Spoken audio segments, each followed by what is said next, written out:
দেখুন আজকে আমাদের একটি মুদ্রা, সেটা হচ্ছে সে 1917 সালে তৈরি করা নির্মাণ করা আমাদের লেট মহারাজা বীরেন্দ্র কিশোর দেববর্মার যে স্মৃতি, যে রাজভবন, যেটা এতদিন পর্যন্ত অর্থাৎ 2018 পর্যন্ত, সে 1949 থেকে অর্থাৎ 12 সঙ্গে মার্চ হওয়ার পর থেকে সেটা রাজ্যপালের থাকার জন্য গড়টা দেওয়া হয়েছিল, যেটা রাজপ্রাসাদ। তার নামটা ছিল পুষ্পবন্ত রাজপ্রাসাদ।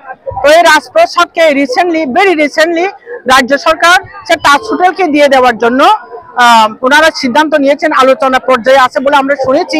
তো এটার প্রতিবাদে আজকে TWF অর্থাৎ Tripura women frontal organization of Tripura মতা পার্টি, তো আমরা এটার জন্য আমাদের তীব্র ধিক্কার, তীব্র নিন্দা আমরা জানাচ্ছি এই পিসফুলি সিটিং ডেমনস্ট্রেশনের মাধ্যমে। তো আমাদের রিকোয়েস্ট এটাই থাকবে সরকারের কাছে, যাতে এই চিন্তাধারা আবার পুনরায় বিবেচনা করা হোক, রিথিঙ্ক করা হোক, যাতে এই সিদ্ধান্ত থেকে তারা সরে আসুক। এটার পরিবর্তে আমাদের সেই রাজপ্রাসাদ পুষ্পবন্ত প্রাসাদকে আরো সুন্দরভাবে প্রিজার্ভ করে রাখা হোক।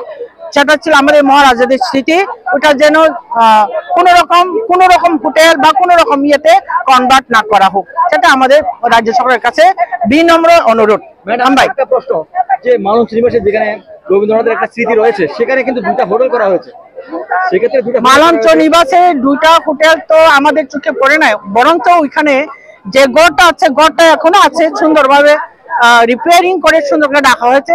যে খালি মাঠগুলি আছে ওইখানে প্যান্ডেল করে, ওইটা মহারাজাদের নিজস্ব, এখনো ওনাদের প্রপার্টি, ওনারা ওইখানে বিয়ের বাড়ির জন্য তারা প্যান্ডেল করে তারা তৈরি করেছেন। তো ওইখানে কোনো হোটেল এখনো গড়ে ওঠেনি। রাজ্য সরকারের দাবি, যেহেতু জায়গাটা মার্চ হয়ে গিয়েছিল অনেকদিন আগে, সেটা রাজ্য সরকারের আওতাধীন জায়গা। বুঝেছি, ঠিক আছে, মার্চ হয়ে গেছে বলে আপনি কি আমাদের যে স্মৃতিটুকু আছে, যে মনুমেন্ট গুলো আছে, এটা কি ধ্বংস করে ফেলবেন? সেটাকে প্রিজার্ভ করা, রক্ষা করা, সংরক্ষণ করা, এটা কি সরকারের দায়িত্বের মধ্যে পড়ে না? ট্যুরিজম ডিপার্টমেন্টের দায়িত্বে পড়ে না? আমাদের কাছে এমনও খবর আছে যে কনস্ট্রাকশন যেটা আছে সেটাকে বিন্দু পরিমাণ পরিবর্তন করা হবে না, পরিবর্তন করা না হোক, কিন্তু সেটাতে যদি তাজ হোটেল দেওয়া হয়, সেই হোটেলকে তো কোনোদিন বীরেন্দ্র দেববর্মার মানিক হোটেল তো বলবে না, সেটাকে তাজ নামে দেওয়া হবে, যেহেতু তাজ গ্রুপকে দেওয়া হচ্ছে হোটেল। তো কেন আমাদের মহারাজাদের স্মৃতিকে ধ্বংস করে, বিনষ্ট করে আরেকটা নাম কেন ওখানে টাঙানোর চেষ্টা চলছে? ওটাই আমাদের প্রশ্ন। যদি নামটা পরিবর্তন হয় তবে না, আমরা চাইবো, যেহেতু মহারাজা বীরেন্দ্র কিশোরের একটা স্মৃতি, তার ওখানে তার সমস্ত পরিশ্রমের গাথা, ওখানে এখনো তার শরীরের গন্ধ আমরা ওখানে পাই, আমাদের এই সেন্টিমেন্ট আছে এখনো। কিন্তু সেই রাজপ্রাসাদকে দেখে আমরা এখনো তাদের কতগুলি স্মৃতির কথা আমরা স্মরণ করি, মনে রাখি, আমরা উপলব্ধি করি, আমরা অনুভব করি, আমাদের ফিলিংস এর মধ্যে এটা আছে। তো সেটাকে যাতে ধ্বংস করা না হোক, যদি প্রয়োজন হয় সেটাকে আরো সুন্দরভাবে প্রিজার্ভ করা হোক। আপনি যেরকমটা নির্মলকে রেখেছেন ওইভাবে রাখুন, যারা বাইরে থেকে পর্যটকরা আসবে, দেখবেন, উপভোগ করবেন, বুঝবেন আরো যে এখানে রাজন্য শাসিত আমলের যে সমস্ত বিল্ডিং গুলো আছে এখানে প্রিজার্ভ করা আছে, তারা দেখো। যেরকমটা আপনি কুতুব মিনারে যান, ওখানে অনেকটা যারা তৈরি করেছেন তাদের নামগুলি আছে, ভাঙাচোরা সেই বিল্ডিং অনেকটা ভাঙা এখন, কিন্তু কোনোটাই তো ভালো কন্ডিশনে নাই। ওইটাকে যেভাবে রাখা হচ্ছে, ট্যুরিজমের জন্য রাখা হচ্ছে, ওইভাবে রাখো। আমরা সেটাকে ফিরে নেওয়ার জন্য আন্দোলন করছি না, আমরা চাই শুধু এটাকে সংরক্ষণ করে রাখা হোক, সুন্দরভাবে প্রিজার্ভ করে যাতে রাখা হোক। বলেছেন যদি এডিসির উন্নয়নে লাগা যায় এবং কি প্রস্তাব রয়েছে সেখানে, মহারাজা যে স্টেটমেন্ট দেন সেটা মহারাজাকে আপনি জিজ্ঞেস করবেন, কারণ মহারাজা যেহেতু উনি সুপ্রিম, মহারাজার সুপ্রিমো, আমরা যেটা করব মহারাজা নির্দেশই করব। আর যেটা মহারাজা বলেছেন, স্টেটমেন্ট দিয়েছেন, আপনি ওইটা ক্লিয়ারিফিকেশনের জন্য মহারাজাকে জিজ্ঞাসা করুন। আচ্ছা ম্যাডাম, এখানে যদি হোটেল করা হয় তাহলে 500 থেকে বেশি কর্মসংস্থান হবে সেখানে, জাতি উপদেশ। আরে আমরা তো হোটেলের বিরোধিতা করছি না, আমরা তাজ হোটেলের বিরোধিতা করছি না। আপনি তাজ কেন, আরো হোটেল উবরইকে আনেন, হোটেল বিমানটাকে আনেন, যেরকম পোলো টাওয়ার এখানে সামনে আছে আনেন। ত্রিপুরা রাজ্যের প্রচুর জায়গা এখনো রয়ে গেছে, আগরতলা এবং পার্শ্ববর্তী এলাকাতে এখন অনেক জায়গা রয়ে গেছে, কিন্তু ওই জায়গাতে করুন। কেন 5 স্টার, 10 তালা, 20 তালা করুন। আমরাও চাই রাজ্যের উন্নতি হোক, রাজ্যের বেকারদের সমস্যার সমাধান হোক, আমরাও চাই, আমরা আরো কোঅপারেট করব, সাহায্য করব।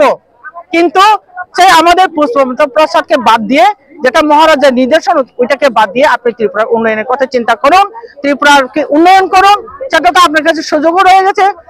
যেহেতু কেন্দ্র সরকারও বিজেপি সরকার আছে, আমাদের রাজ্যে বিজেপি সরকার আছে, উন্নয়নকরণের যথেষ্ট সুযোগ এখন ওনাদের হাতে আছে। উন্নয়ন করুন, আমরাও কোঅপারেট করব। আপনি এডিসি কথা চিন্তা করছেন না কেন? এডিসি প্রচুর জায়গা রয়ে গেছে, এখন করুন, ওখানে টাস হোটেল করুন, হোটেল অবরয় করুন, বিমানটা, আমাদের কোনো অসুবিধা নাই। আমরাও চাইবো এই রাজ্যের আরো উন্নতি হোক। আপনারা তো শরিক দল, তারপরে আপনার সাথে আলোচনা না করে কেন করা হচ্ছে? ওইটাই আমাদের দুঃখজনক। আমাদের দুইজন মিনিস্টার আছে ক্যাবিনেটে, একজন ক্যাবিনেট মিনিস্টার, একজন মিনিস্টার অফ স্টেট, তার সত্ত্বেও আমাদের এই আন্দোলনটা করতে হচ্ছে। সারা ত্রিপুরার মানুষ এখন এটা জ্বলন্ত একটা কি বলবো এটাকে, সারা ত্রিপুরার মানুষ দেখেছে। আমরা সরকারে থাকার পরও আমাদের এই পথে নেমে এখন আন্দোলন করতে হচ্ছে। সেটা হচ্ছে আমাদের সঙ্গে বিমাত্রিক সুলভ আচরণ। আমরা এটা প্রশ্ন করবো থ্রু মিডিয়া, কেন আর কতদিন আমরা এইভাবে ভুক্তভোগী হব? সরকার আমাদেরকে জবাব দিন, ট্যুরিজম ডিপার্টমেন্ট আমাদেরকে জবাব দিন, কেন সরকার থাকার পরেও কেন আমাদের কথা শোনা হলো না?